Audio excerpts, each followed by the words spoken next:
మన భారత women's cup అయితే గెలుచుకుంది. ఈ నేపథ్యంలో సో మొత్తానికి ఆకాశంలోనూ సగం అవనిలోనూ సగం అని మరి ఖచ్చితంగా మొదటి నుంచి కూడా మహిళలు తమకు అవకాశాలు వచ్చిన చోటల్లా కూడా వాళ్ళు తమ యొక్క ప్రతిభా పాఠవాలు ప్రదర్శిస్తున్నారు.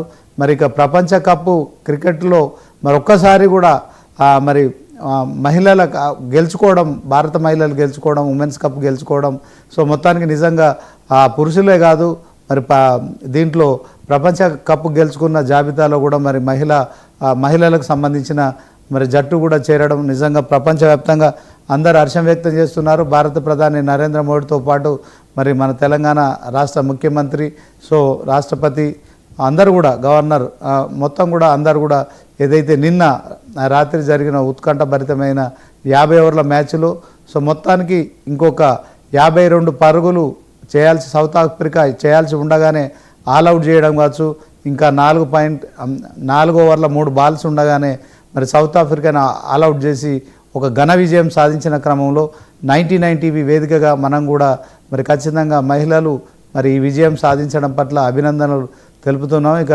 డిబేట్లో మరి ఇక ఏదైతే జూబ్లీస్కు సంబంధించిన అంశంలో బీజేపీ కూడా ఖచ్చితంగా మరొకసారి ఒక కీ రోల్ పోషించబోతోందనే ఆ ప్రచారం కూడా జరగబోతుంది. ఎందుకంటే బీజేపీ బీఆర్ఎస్ ఒకటని, తర్వాత కాంగ్రెస్ బీఆర్ఎస్ కుమ్మక్కాయ అని చెప్పి ఇలాంటి ప్రచారాలు జరుగుతున్న నేపథ్యంలో మొత్తానికి మరి కేంద్రంలో ఉన్న బీజేపీ పెద్దలైతే తెలంగాణపై ఫోకస్ చేశారు. ఈ జూబ్లీహిల్స్ ఉప ఎన్నికను కూడా చాలా కీలకంగా భావించారు. నిన్న పాదయాత్ర పేరుతో మరి జూబ్లీహిల్స్ నియోజకవర్గంగా కూడా ఆ కేంద్రంగా కూడా 7 డివిజన్లలో ఒకేసారి 4 గంటల నుంచి మరొకసారి రాత్రి 9 గంటల వరకు కూడా మహాపాదయాత్ర పేరుతో ఇంటింటికి బీజేపీ ప్రచారం నిర్వహిస్తోంది.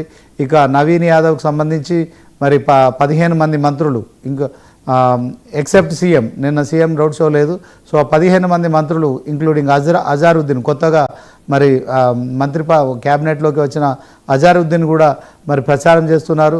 సో 7 డివిజన్లో 2 మంత్రుల చొప్పున ఇన్ఛార్జీలు ఉన్నారు. అదే క్రమంలో మరి ఇక 40 మంది ఎమ్మెల్యేలు ఓవరాల్గా జూబ్లీహిల్స్ నియోజకవర్గంలో మరి ఇంటింటికి ప్రచారం చేస్తున్న పరిస్థితి మనకు కనిపిస్తోంది.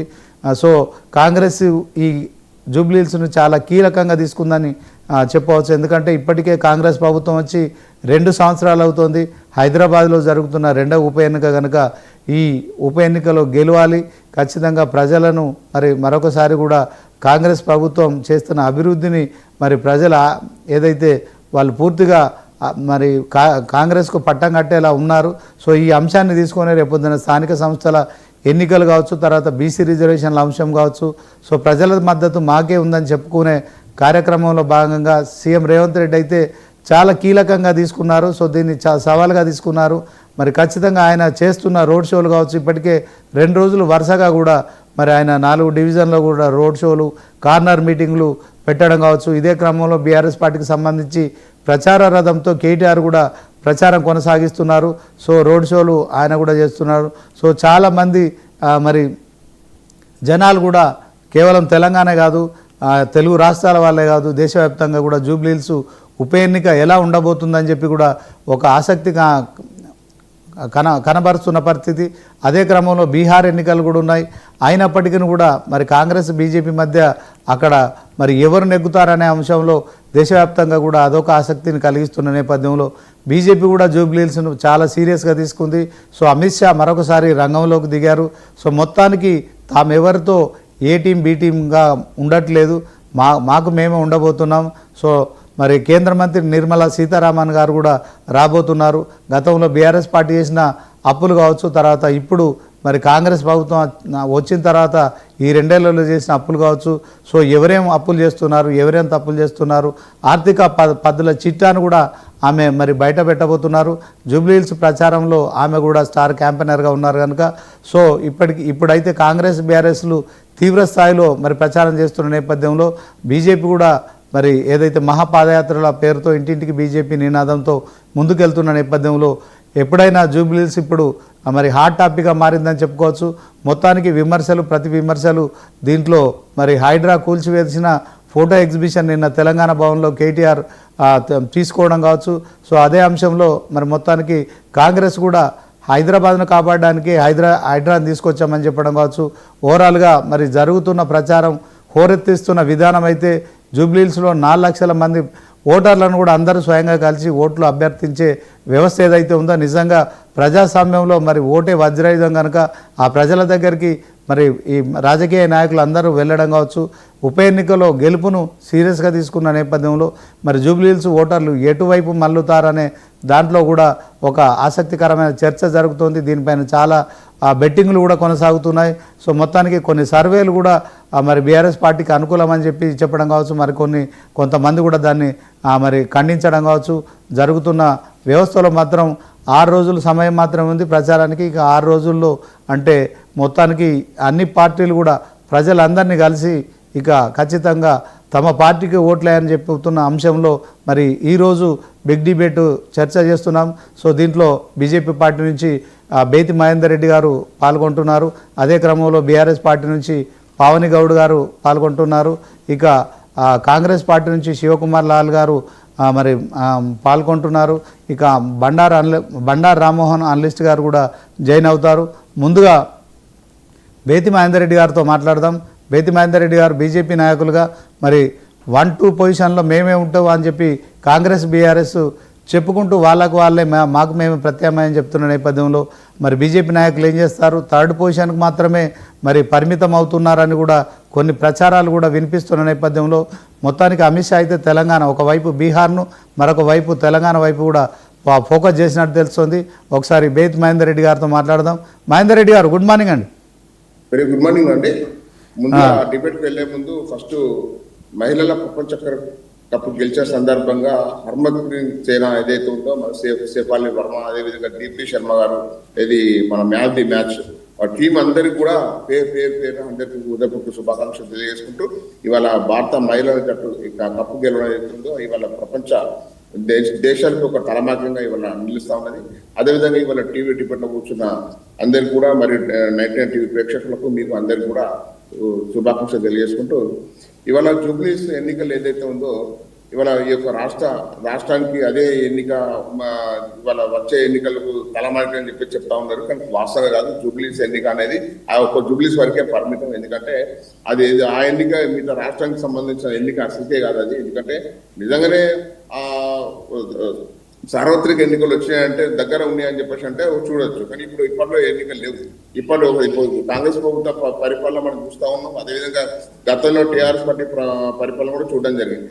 ఇవాళ మీరు టీఆర్ఎస్ పార్టీ ఇవాళ కేటీఆర్ గారు వ్యక్తిని చేర్చుకోవడం జరిగింది. ఏది సల్మాన్ ఖాన్ అని చెప్పేసి దాదాపు 25 క్రిమినల్ కేసులు. అంటే అందులో ముఖ్యంగా ఏంటంటే అమ్మాయిలను వేధించి శారీరకంగా వేధించిన కేసు పోక్సో కేసులు ఉన్న వ్యక్తిని కూడా అక్కడ జాయిన్ చేసుకోవడం జరిగింది.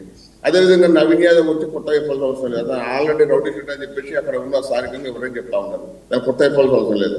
అంటే ఈ రకంగా క్రిమినల్ నేచర్ ఉన్న వాళ్ళను మనం పార్టీకి తీసుకొని వాళ్ళ ప్రజలకు ఏ రకంగా మనం ఈ సందేశం ఇస్తున్నామో ఇప్పుడు కాంగ్రెస్ పార్టీ టీఆర్ఎస్ పార్టీ చెప్పాల్సిన అవసరం ఉంది. ఎందుకంటే ఇవాళ మీరు గమనించండి, మా అభ్యర్థి దిలీప్ రెడ్డి ఏదైతే ఉందో ఎలాంటి క్రిమినల్ బ్యాక్గ్రౌండ్ లేని వ్యక్తి, ఎలాంటి అంటే మంచి వ్యక్తి అని మంచి పేరు ఉంది. ఇవాళ అక్కడ ఇవాళ దిలీప్ రెడ్డికి టికెట్ ఇస్తే కూడా డమ్మీ అభ్యర్థి అని చెప్పేసి కావాలని చెప్పేసి కొంతమంది ప్రచారం చేస్తా ఉన్నారు.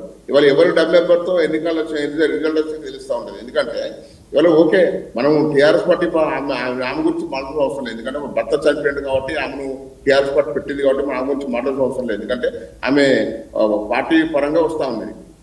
కానీ ప్రజలు ఏ విధంగా స్వీకరిస్తారు అనేది ఇక్కడ మనం ఆలోచించాల్సిన అవసరం ఉంది. ఎందుకంటే అక్కడ ఉన్న ప్రజలు అయితే తమ సామాజిక వర్గం సంబంధించిన మేజర్ సామాజిక వర్గం ఉన్నారు. వాళ్ళు ఎవరికి ఓటేస్తారు అనే విషయం కూడా ఆలోచించాల్సిన అవసరం ఉంది. అలాగే మైనార్టీ ఓట్లు ఉన్నాయి. మైనార్టీ ఓట్లు ముఖ్యంగా మాకొస్తాయి అని చెప్పేసి కాంగ్రెస్ పార్టీ, మాకొస్తాయి అని చెప్పేసి టీఆర్ఎస్ పార్టీ మరి వాళ్ళు మాట్లాడుతూ ఉన్నారు. ఇవాళ మైనార్టీ ఓట్ల మీద ఉన్న శ్రద్ధ ఇవాళ మెజార్టీ ప్రజల ఓట్ల మీద ఈ రెండు పార్టీలు లేకపోయింది. ఇవాళ అంటే మెజార్టీ ప్రజల ఓట్లు ఎటన్నా పోతాయి కానీ మైనార్టీ ఓట్లు వస్తే మేము గెలుస్తామని ఒక దూర ఆలోచనతో ఇవాళ కాంగ్రెస్ పార్టీ, టీఆర్ఎస్ పార్టీ ఎక్కడ పరిపాలన కొనసాగిస్తున్నారు. ఇవాళ మైనార్టీ ఓట్లు రావాలని చెప్పేసి సల్మాన్ ఖాన్ కేటీఆర్ గారు చేర్చుకోవడం, అదేవిధంగా మాకు మైనార్టీ ఓట్లు వస్తాయని చెప్పేసి నవీన్ యాదవ్ ఇంతకుముందు అక్కడ ఏదో ఏమేం పడుతుంది పోటీ చేసింది కాబట్టి ఆ మైనార్టీ ఓట్లు కూడా మాకేస్తుందని చెప్పి కుక్కడపల్లి పోటీ చేసింది కాబట్టి ఆ మైనార్టీ మాకేస్తుందని చెప్పి కాంగ్రెస్ పార్టీ చెప్పుకోవడం. అంటే ఇవాళ మైనార్టీ ఓటు బ్యాంక్ మీద ఆధారపడి పరిపాలించిన పార్టీలు రెండు పార్టీలు, టీఆర్ఎస్ మరి కాంగ్రెస్ పార్టీ. నేను అదే అంటున్నాను. ఇవాళ మీరు అదేవిధంగా ఇవాళ కాంగ్రెస్ పార్టీకి ఎందుకు ఓటేయాలని చెప్పేసి హైదరాబాద్ ముందుకు తీసుకొస్తుంది టీఆర్ఎస్ పార్టీ. ఇవాళ టీఆర్ఎస్ పార్టీకి ఎందుకు ఓటేయాలి, గతంలోని పరిపాలన అవినీతి పరిపాలన అని చెప్పేసి కాంగ్రెస్ పార్టీ. నేనేమంటా అంటే నేను ప్రజలు కూడా కోరుకుంటున్నాను. ఇవాళ భారతీయ జనతా పార్టీ దేశంలో కానీ అదేవిధంగా ఇతర ఎక్కడైతే పరిపాలిస్తుందో రాష్ట్రాలు ఏదైతే ఉందో ఏ విధంగా పరిపాలిస్తుంది యోగిని చూసుకోండి, అది అనేక సీఎం చూసుకోండి, ఇవాళ హేమంత్ బిశ్వ శర్మ లాంటివి చూసుకోండి. ఇవాళ బీజేపీ పార్టీ వల్ల ఏదైతే ఉందో ప్రజలు ఓటు వేయడానికి సిద్ధంగా ఉన్నారు. కానీ ఈ జూబ్లీస్ ఎన్నికల్లో మాత్రం తప్పుడు ప్రచారం, బీజేపీ తప్పుడు ప్రచారం చేసుకుంటా ఈ రెండు పార్టీలు కూడా ఓటు సంపాదించుకునే పనిలో ఉన్నారు.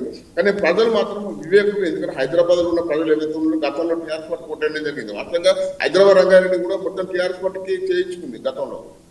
ఇప్పుడు కూడా నేను ఏమంటున్నా అంటే టీఆర్ఎస్ పార్టీకి ఓటేస్తారా లేకపోతే కాంగ్రెస్ పార్టీకి ఓటేస్తారా పక్క పెట్టేసి వాళ్ళు బీజేపీ పార్టీ ఎందుకు ఓటేయద్దని చెప్పేసి నేను ఇవాళ అక్కడ ఉన్న ప్రజలు నేను అడగదలుచుకున్నాను. ఎందుకంటే వాళ్ళ బీజేపీ పార్టీకి మహాపాదయాత్ర పేరు మీద కిషన్ రెడ్డి గారు దాదాపు లీడ్ తీసుకుని అక్కడ బీజేపీ పార్టీని నడిపిస్తా ఉన్నారు. ఇవాళ దిలీప్ రెడ్డి గతంలో కూడా పోటీ చేయడం జరిగింది.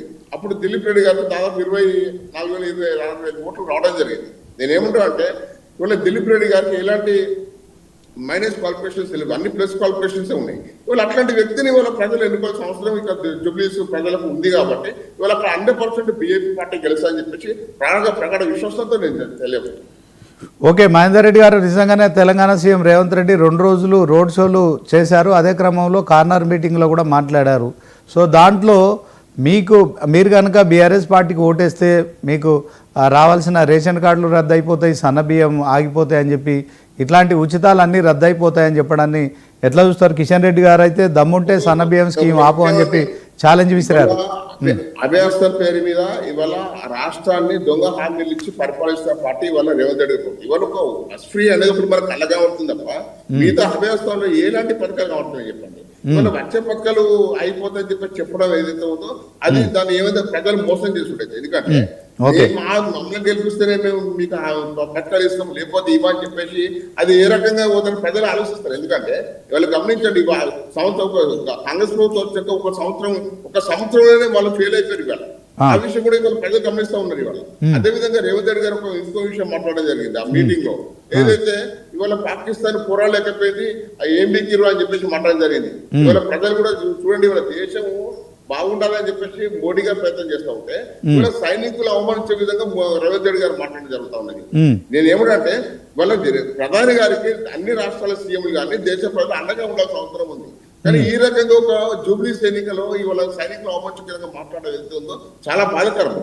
అట్లాంటి స్పీచ్లు ఇవాళ అక్కడ జూబ్లీస్ లో ఈ రేవంత్ రెడ్డి గారు పాదయాత్ర పేరు మీద ఇస్తా ఉన్నారు. నేనేమిటంటే వాళ్ళకు గెలిపే లక్ష్యంగా దొంగ హామీలు అలాగే దొంగ అబద్ధాలు మాట్లాడుకుంటా ఇష్టం ఉన్నట్టు స్టేట్మెంట్ ఇచ్చుకుంటా పోతా ఉన్నారు. నేనేమిటంటే అట్లాంటి స్టేట్మెంట్ ఇవ్వద్దు. కానీ జూబ్లీస్ ఎన్నికలో జూబ్లీస్ ప్రజలు ఏ విధంగా ఇబ్బందులు ఎదుర్కొంటున్నారు, జూబ్లీస్ లో ఎలాంటి సమస్యలు ఉన్నాయి, ఇవాళ ఆ సమస్య ఏ విధంగా పరిష్కారం కావాలి, జూబ్లీస్ లో ఎంతమంది పేద ప్రజలు ఉన్నారు, ఎంతమంది మధ్యతరగతి ప్రజలు ఉన్నారు, వాటి మీద కాన్సన్ట్రేషన్ మాట్లాడాలి. ఇవాళ ఆ విషయాలన్నీ పక్క పెట్టేసి డైరెక్ట్ దేశం ప్రధాని మోడీ గారి మీద మాట్లాడము. ఇవాళ నువ్వు ఏం చేస్తావు? ఇవాళ గతంలో టీఆర్ఎస్ ప్రభుత్వం గత 10 సంవత్సరాల్లో జూబ్లీస్ కి వాగంటి గోపినాథ్ గారు ఏం చేసారు, అదేవిధంగా ఇప్పుడు కాంగ్రెస్ పార్టీ వస్తే ఏం చేస్తుంది, ఆ విషయం ప్రచారం చేసుకొని గెలవాల్సిన అవసరం ఉంది రెండు పార్టీలకు.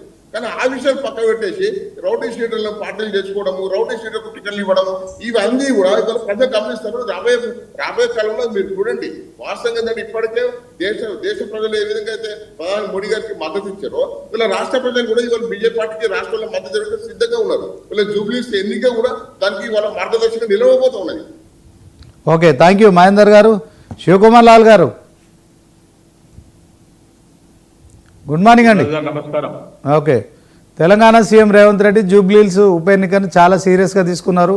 సో దీంట్లో మరి ఉప ఎన్నికలో గెలిచినా కాంగ్రెస్ ప్రభుత్వం పడిపోయేది లేదు, తర్వాత ఓడిపోయినా పడిపోయేది పరిస్థితి లేదు. ఇప్పుడేం ఇది బీఆర్ఎస్ పార్టీ అధికారంలోకి వచ్చేయలేదు, బీజేపీ అధికారంలోకి. అయినప్పటికీ కూడా తెలంగాణ సీఎం రేవంత్ రెడ్డి ఒక సీఎం స్థాయిలో మరి ప్రచారం షెడ్యూల్ కూడా, అంటే గతంలో